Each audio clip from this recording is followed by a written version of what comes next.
Selamat pagi Bapak Ibu dosen penguji uji kinerja pada PPG Transformasi BIS 3 tahun 2025.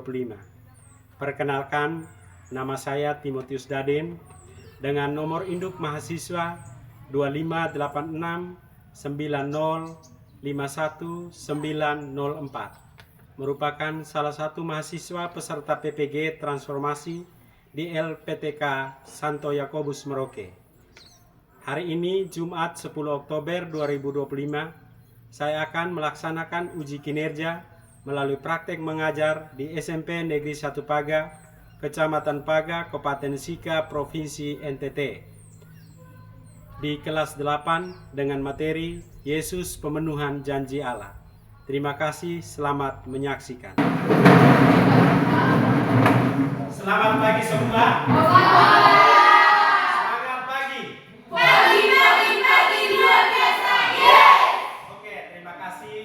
Silakan duduk. Berdoa dalam nama Bapa, dengan Bapa, Putra, dan Roh Kudus. Amin. Allah Bapa yang penuh kasih, puji dan syukur kami aturkan kehadirat-Mu atas berkat dan rahmat yang senantiasa Kau limpahkan pada kami. Saat ini kami ingin semakin mengenal Putra-Mu Yesus Kristus yang adalah pemenuhan janji Allah yang sungguh manusia dan sungguh Allah bagi kami. Bukalah hati dan pikiran kami agar kami semakin dimampukan untuk menghayati ajaran-ajaran-Mu melalui Putra-Mu Yesus Kristus. Engkau kami puji ya Bapa, kini dan sepanjang masa. Amin. Berapa orang yang tidak hadir hari ini? Satu orang. Ya. Kenapa dia? Sakit. Sakit. Oke. Sejak kapan dia sakit? Mari. Oke.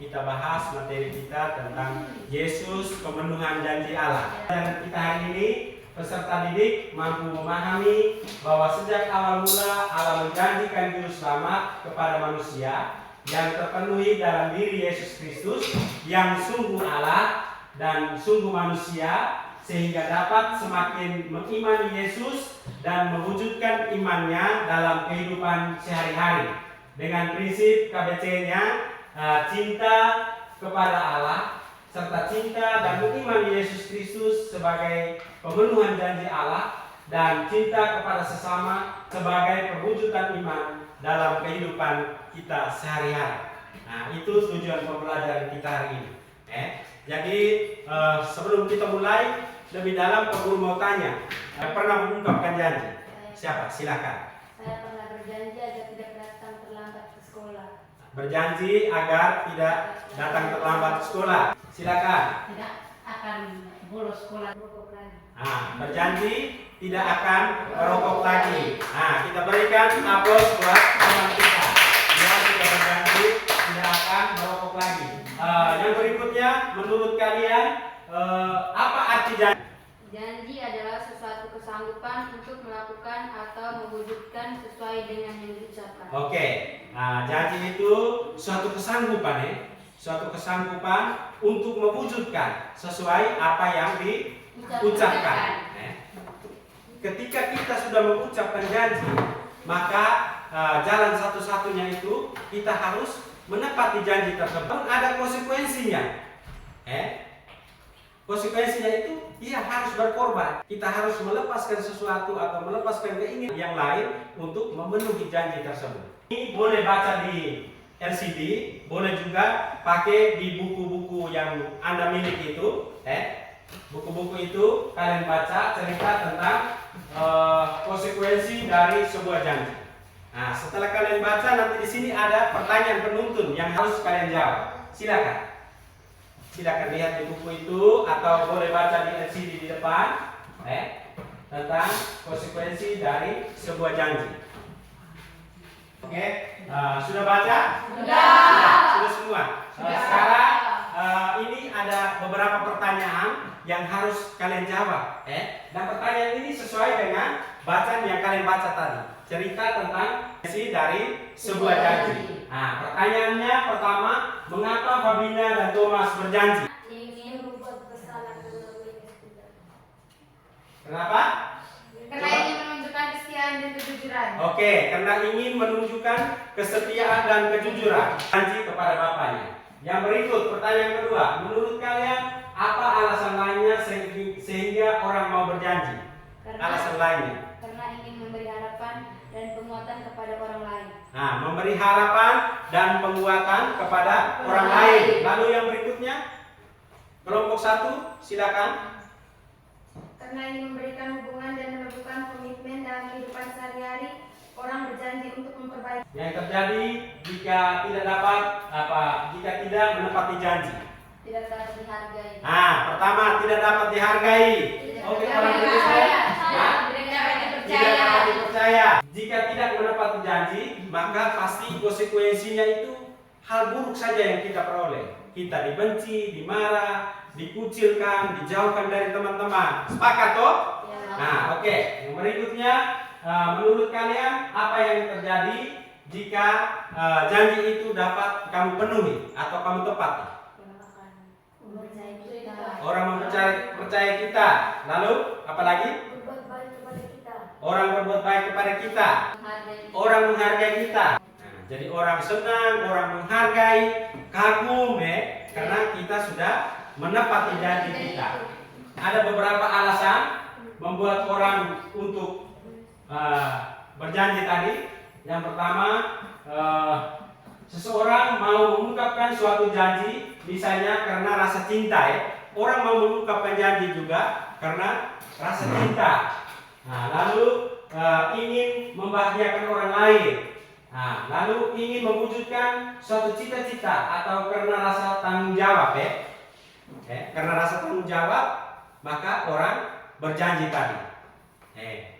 Inginkan cita-cita. Lalu janji juga mempunyai konsekuensi. Nah, konsekuensi dari sebuah janji adalah harus menepati janji tersebut. Mempunyai konsekuensi. Ketika kita berjanji, maka kita harus menepati janji tersebut. Meskipun memerlukan suatu pengorbanan. Ketika kita menepati, pasti kita mengorbankan yang lain. Memiliki satu pengorbanan. Lalu yang berikut, janji yang terwujud akan membahagiakan diri orang yang berjanji dan juga orang yang memberi janji. Jadi janji itu terwujud dan dapat membahagiakan orang. Misalnya orang yang kita janjikan juga kita yang menjanjikan ke orang. Kita pasti sama-sama merasakan kebahagiaan. Kita juga rasa tidak beban. Benar tidak? Ketika kalian berjanji lalu kamu memenuhi, kamu rasa beban? Tidak. Tidak beban, rasa senang toh? Saya sudah memenuhi janji saya. Lalu juga saya yang menerima janji tersebut, itu juga saya merasa bahagia karena apa yang dijanjikan sudah terpenuhi. Sesuai lebih mendalam lagi materi ini, kita nonton video berikut yang memaparkan tentang Yesus sebagai pemenuhan janji Allah untuk melengkapi pembahasan kita hari ini. Konsekuensi dari janji itu. Bahkan orang bilang janji itu utang. Artinya ada suatu konsekuensi, ada suatu kewajiban terhadap janji yang pernah diucapkan. Apa konsekuensi dari sebuah janji? Yaitu penepatan atau pemenuhan atas janji tersebut. Orang yang sudah pernah berjanji punya konsekuensi untuk memenuhi janji tersebut. Nah, anak-anak yang terkasih, itulah konsekuensi dari sebuah janji. Orang yang berjanji harus menepatinya. Meskipun dalam memenuhi janji tersebut memerlukan suatu pengorbanan. Oleh karena itu, kita tidak boleh sembarangan berjanji. Nah, ada beberapa hal yang menjadi alasan bagi seseorang itu mau mengungkapkan janjinya itu. Misalnya yang pertama, dia berjanji karena rasa cinta. Seorang tua berjanji kepada anaknya untuk memberikan sesuatu. Karena apa? Karena cintanya kepada anaknya. Pasangan suami istri berjanji mengikat janji perkawinan. Itu didasari oleh rasa cinta. Lalu kemudian yang berikutnya, ada juga orang mau berjanji karena apa? Karena ingin membahagiakan orang lain. Membahagiakan ayah, membahagiakan ibu, maka dia berjanji. Ketika suatu saat ada juga anak yang berjanji kepada ayah dan ibunya, saya berjanji pokoknya nanti saya akan belajar dengan lebih baik lagi supaya papa mama bahagia. Ada orang yang berjanji pokoknya saya harus berjuang untuk membahagiakan papa dan mama. Nah, ini ada orang yang mau berjanji dengan alasannya atau penyebabnya di sini karena ingin membahagiakan orang lain. Ada juga orang yang mau mengungkapkan janji karena apa? Karena ingin mewujudkan sebuah cita-cita. Dia punya cita-cita menjadi seorang dokter, maka dia berjanji untuk belajar terutama materi-materi pelajaran yang nantinya berkaitan dengan cita-citanya menjadi seorang dokter. Misalnya. Lalu ada pula orang yang mau berjanji karena rasa tanggung jawab. Dia berjanji karena ada rasa tanggung jawab, maka dia mengungkapkan janjinya itu. Oke, misalnya seorang siswa melakukan kesalahan, lalu dia bertanggung jawab atas kesalahannya itu, lalu menyatakan janjinya, saya berjanji untuk menyelesaikan masalah itu. Nah, itu ada beberapa alasan sehingga seorang itu mau mengungkapkan sebuah janji. Nah, ada kalanya janji itu bisa terwujud, tetapi ada kalanya janji itu tidak terwujud atau tidak ditepati. Nah, bagi orang yang sudah mewujudkan janjinya atau bagi orang yang sudah menepati janjinya atau janji itu jika terwujud, maka akan membahagiakan dirinya sendiri dan orang lain. Orang lain pun akan percaya kepada kita. Orang yang kita beri janji juga akan merasa bahagia. Kita sendiri yang berjanji merasa lega dan bahagia karena sudah memenuhi janji. Sebaliknya, apabila janji itu tidak terwujud atau bila janji itu tidak terpenuhi, apa akibatnya? Tentunya kebalikannya akan merugikan diri sendiri dan orang lain. Merugikan orang lain, yang rugi orang yang kita beri janji. Ya, janji mau datang, akhirnya nggak jadi. Orang yang kita beri janji sudah nunggu-nunggu. Nah, ini akibatnya kalau tidak memenuhi janji. Merugikan diri sendiri, ya jelas. Akhirnya kita menjadi tidak dipercaya lagi oleh orang lain. Nah, itu adalah konsekuensi dari sebuah janji. Duduk per kelompok seperti tadi sesuai dengan bangku meja kalian ini. Ini kelompok 1, kelompok 2, kelompok 3. Nah, masing-masing buka di buku itu, buku catatan, buku paket itu di halaman 4, di halaman 5 kalian baca 4 perikop Injil tersebut, baca 4 perikop Injil. Lalu di sini nanti ada pertanyaan-pertanyaan yang harus kalian jawab. Silakan, saya beri kesempatan untuk kalian membaca ke-4 ayat Alkitab itu. Lalu nanti Guru berikan pertanyaan-pertanyaan. Di sini peguru sudah siap dengan LKPD-nya. Nanti guru akan bagikan ke masing-masing kelompok ya. Silakan.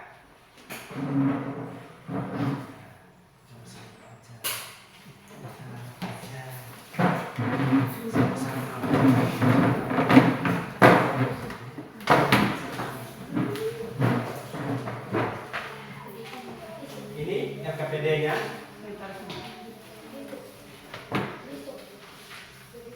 Nanti tulis nama di situ ya. Tulis nama di situ. Lalu setelah selesai kerja, nanti peguru minta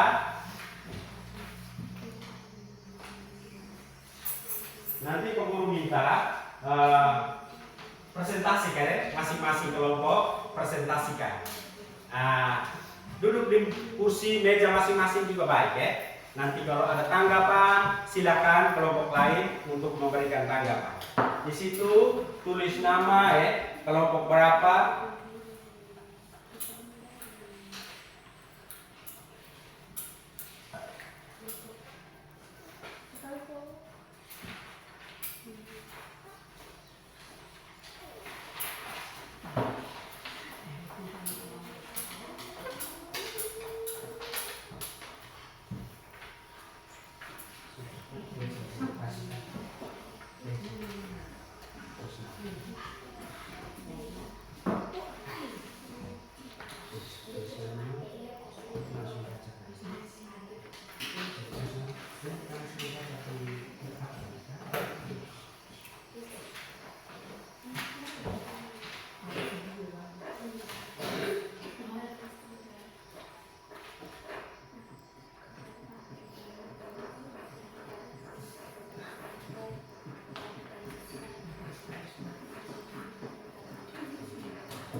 Sudah semua?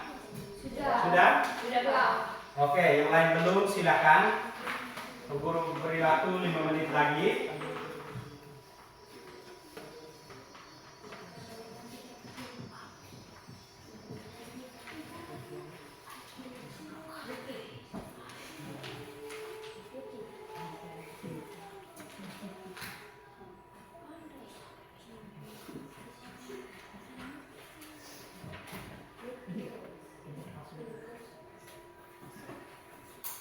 Oke, sudah semua?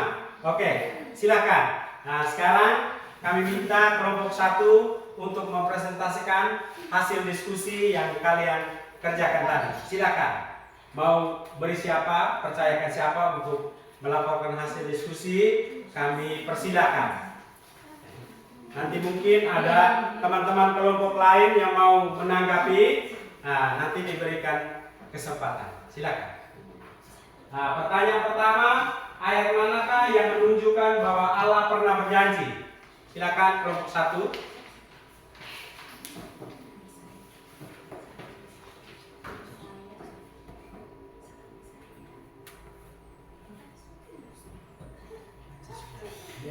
Diana, silakan. Silakan. Ayat manakah yang menunjukkan bahwa Allah pernah berjanji? Jawab. 1 Yesaya bab 7 ayat 14 yang bunyinya, sebab itu Tuhan sendiri yang akan memberikan kepadamu suatu pertanda. Sungguhnya seorang perempuan muda mengandung dan akan melahirkan seorang anak laki-laki, dan ia akan menamakannya dia Immanuel. Oke. Nah, itu sudah termuat dalam ayat Alkitab ya.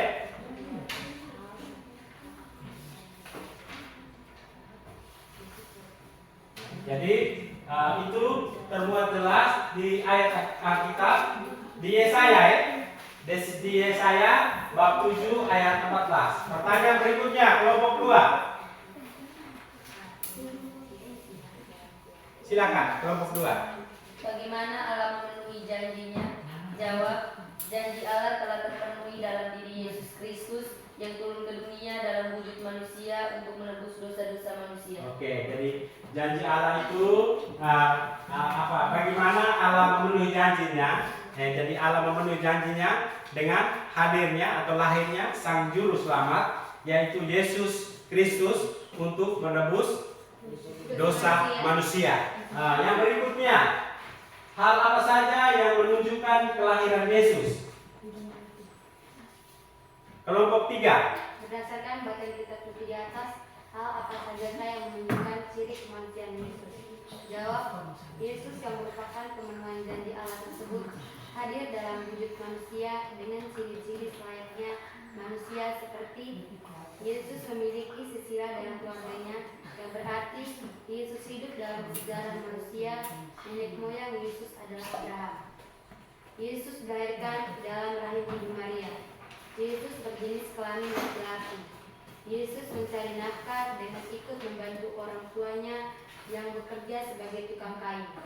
Yesus juga mengalami pengalaman yang didasarkan oleh manusia seperti lapar dan haus ketika berpuasa, mengalami rasa sedih, juga pernah marah, tetapi juga pernah merasa takut, dan bahkan mengalami sengsara dan wafat seperti manusia yang lain. Oke, terima kasih. Berikan aplaus buat kelompok 3. Oke, sekarang kita kembali lagi ke kelompok 1 dengan pertanyaan berikut. Silakan, kelompok 1. Hal apa saja yang menunjukkan kelahiran Yesus? Jawab. Beberapa hal yang menunjukkan Yesus benar-benar Allah yang turun ke dunia, yaitu 1. Injil Yohanes menyebut Yesus itu adalah firman yang menjadi manusia dalam Injil Yohanes bab 1 ayat 1 sampai 14. Yang kedua, pada waktu kelahiran Yesus, para malaikat menyatakan, hari ini telah lahir bagimu juru selamat, yaitu Yesus Kristus, Tuhan di kota Daud, dalam Injil Lukas bab 10 ayat 11. Para gembala tentara surga juga memuji Allah. Kemuliaan Allah di tempat yang maha tinggi dan damai sejahtera di bumi di antara manusia yang berkenan kepadanya. Dalam Injil Lukas bab 2 ayat 13 sampai 14. Yang ketiga, bukti bahwa Yesus adalah Allah yang tampak pada sabda Yesus sendiri. Aku dan Bapa adalah satu, dalam Injil Yohanes bab 10 ayat 30. Barang siapa telah melihat aku, ia telah melihat Bapa. Dalam Injil Yohanes bab 14 ayat 9. Aku di dalam Bapa dan Bapa di dalam aku. Injil Yohanes bab 14 ayat 11. Yang keempat, kealahan Yesus juga nampak pada peristiwa mujizat-mujizatnya, seperti mengubah air menjadi anggur, mengadakan 5 roti dan 2 ikan, menyembuhkan orang buta, dan membangkitkan orang mati. Yang kelima, kealahan Yesus juga dapat dilihat dari peristiwa kebangkitannya dari kematian dan kenaikannya ke surga. Yang keenam, kealahan Yesus juga dapat diketahui dari pernyataan para murid Yesus sendiri, seperti ketika Yesus bertanya, "Apa katamu, siapakah aku ini?" Simon Petrus menjawab, "Engkau adalah Mesias, Anak Allah yang hidup." Ketika Yesus meminta Thomas mengucapkan jarinya ke luka Yesus, Thomas berkata, "Ya Tuhan dan Allahku." Yang ketujuh, kealahan Yesus juga dapat ditemukan dari pernyataan roh-roh jahat yang berteriak, "Engkaulah Anak Allah." Oke, terima kasih buat semua. Luar biasa, kalian sudah menjawabnya dengan baik. Sekarang tahapnya Pak Guru mau menyimpulkan materi kita pada hari ini.